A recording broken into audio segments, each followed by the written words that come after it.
Assalamualaikum warahmatullahi wabarakatuh. My name is Asma Izzatina Arifah binti Makzalis. My matric number is 055328. So today we will be presenting for case study video presentation, analyzing and designing network campus. First question is the location of server room and its justification. As we can see, the server room will be located at the center of hospital.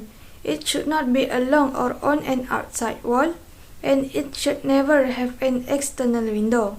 The server room should be located in low traffic area and properly secured, so that only those who are authorized can access the server room. Server room should have door that lock, and access should use either proper key management or some kind of electronic door entry use. Access to the server room should be limited to properly trained, essential personnel only.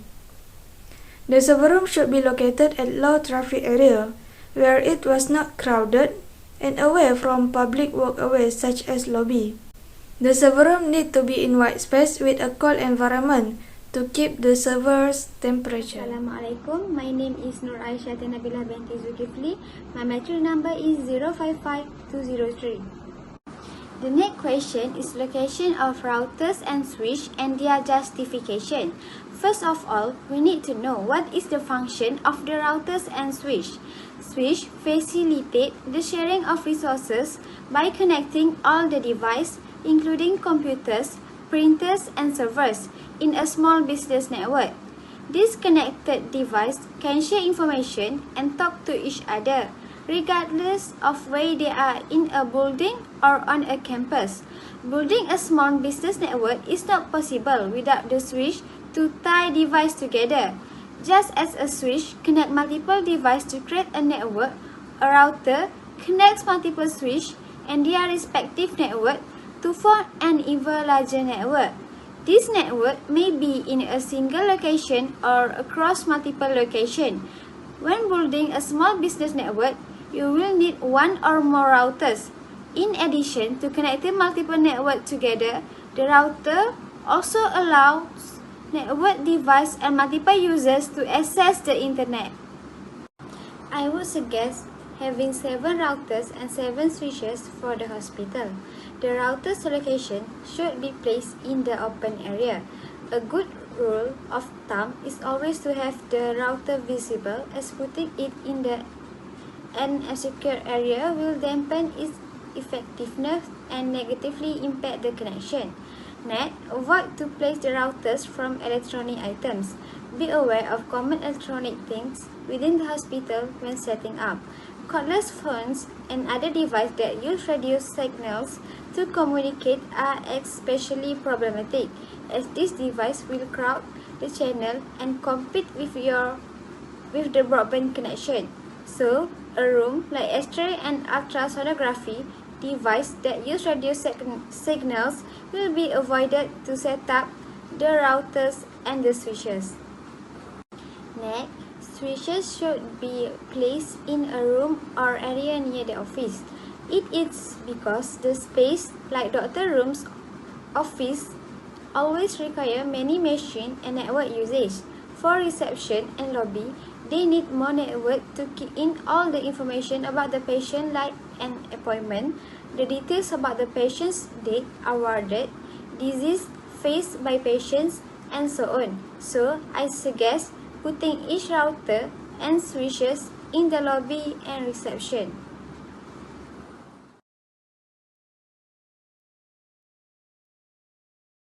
Assalamualaikum. My name is Nur Alifah binti Mustafa. My matrix number is 055539. Next, I will proceed to the location of wireless access point. First of all, let us walk into what is wireless access point. Wireless access point is a networking devices or hardware that allow a wireless capable devices such as smartphone, laptop, computer, or even a tablet to connect to a wired network. In another word, wireless access point is a bridge to create a wireless environment to users. This hardware is commonly used in offices or large buildings and will be an ideal choice to use for the hospital too. Why do I say so? As you all aware, the signal of the wireless network will keep on decreasing as the distance of the main source of the network was far from the users, plus the concrete wall that existed between the room will limit the signal sending throughout the whole building. The access point will work as connectors if we want to extend the Wi-Fi to other rooms or other parts of the buildings that are far from the main server or router. So connection can be made by access point where it connected to the router through the Ethernet cable. These devices can handle approximately 60 connections at the same time, which is a whole group of people. Okay, now we get the whole main idea what is wireless access point. Let's get straight to the main topic. Where the access point should be placed in the hospital plan. By all the explanation made, the wireless access point should be placed in every 30 to 50 feet in every places. Depends on the environment to provide users with a strong wireless signal. From the hospital plan, we should also consider the location of the X-ray room and other rooms that use CT scan that might affect our connection. So here is my idea of after my research and finding where the best place to put our access point in the hospital plan. As you can see, I mainly focus on putting the wireless access point at the room that will expectedly use the most wireless network usage, such as office, doctor's room, health education, reception, and lastly VIP room. So the location is perfect as it is not too close to the X-ray or CT scan room to provide them a strong wireless signal. The gap between two wireless access points is not too close either, but usually it doesn't affect the connection as long as the access point use a non-overlapping channels. Otherwise, the channels will overlap and causing interfere with each other. It can cause packet loss during a browsing. Why did I choose to put a multiple wireless access point to the hospital plan? Because the bigger the dimension of the places, the bigger the distance of the places, and the higher the users, which is also need higher the number of access points should be used. By installing a multiple wireless access point throughout the whole building, we'll maintain the Wi-Fi connection with no disruptions and provide users a good signal of Wi-Fi even they sit afar from the main source of the Wi-Fi. How to place the wireless access point? Normally, for indoor access point, we use a watchguard access point where it was preferable to consider install your APs in high location to provide overall best signal reception and performance for your wireless network. In this scenario, we can place AP below the ceiling if it is a normal room because the wireless access point transmitted signal in diversion manner where it will give a maximum signal to users. Install your APs in a central location of the room away from any corner, walls, or other physical obstruction to provide a maximum signal coverage. It is recommendable to install the AP at the center of the ceiling to ensure the coverage to all sides of the room. Make sure you do not install AP near any electronic devices that can cause interfere with the signal, such as television, microwave ovens, cordless phones, air conditioners, fans, and any other type of equipment that can cause signal interference. When mounting watchguard AP to the ceiling, ensure that the AP is 1 meter away from the lamp, ceiling-mounted air conditioners, and fire sprinklers. Why didn't I use a wall-mount wireless access point? A wall-mount wireless access point is recommended when the room has a long gap between the ceiling and the floor, such as auditorium. A ceiling mount might be too far from the users that can cause effect to the signal connection. That's all from me. Thank you. Assalamualaikum, my name is Nofara Adila binti Hashim. My metric number is 055801. I will proceed with cabling and type of cable used at each connection. In the server room, types of cable that suitable to use are fiber optic cable. This type of cabling system has a conductor that's made from a special type of plastic. Fiber optic cable transmit data in the form of light particles.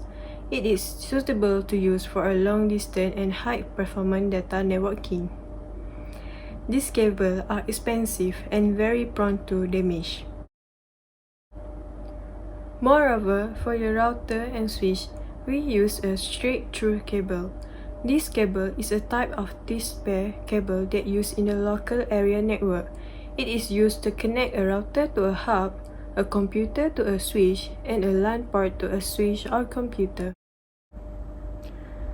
For the wireless access point, we use category 6A cables to each wireless access point. This cable capable of providing both power and data to the access point. Category 6A cable provide a high bandwidth. It can give a good performance of the network. These cables are also suitable for the office network. My name is Mazni Zahira binti Masli and my matric number is 055744. In determining network redundancy, we need to know what is it and why we need it. In this case study, network redundancy is referred as hardware redundancy. As the name implies, it means having multiple of same device within a network.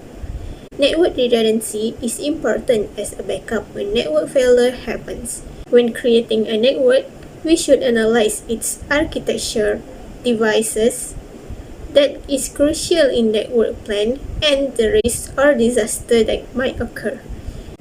Well, since the network that need to be set up is at a hospital, the network type is considered local area network LAN.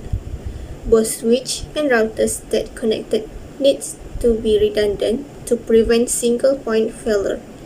Triple redundancy for both devices is also needed to ensure minimal downtime and continuity of network services.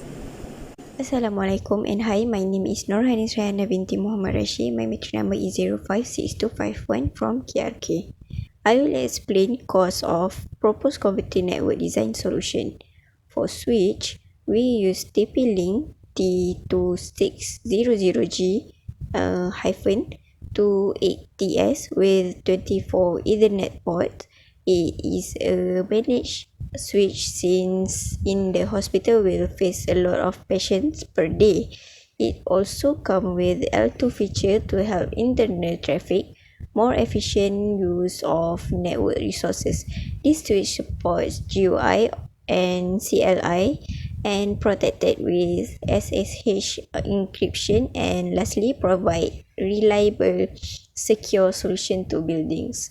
The price is 2,399 ringgit and costs around 16,793 ringgit for all 7 switches needed. Next, router model we use is AX3000 Smart Wi-Fi router, where it is a gigabit router with dual band.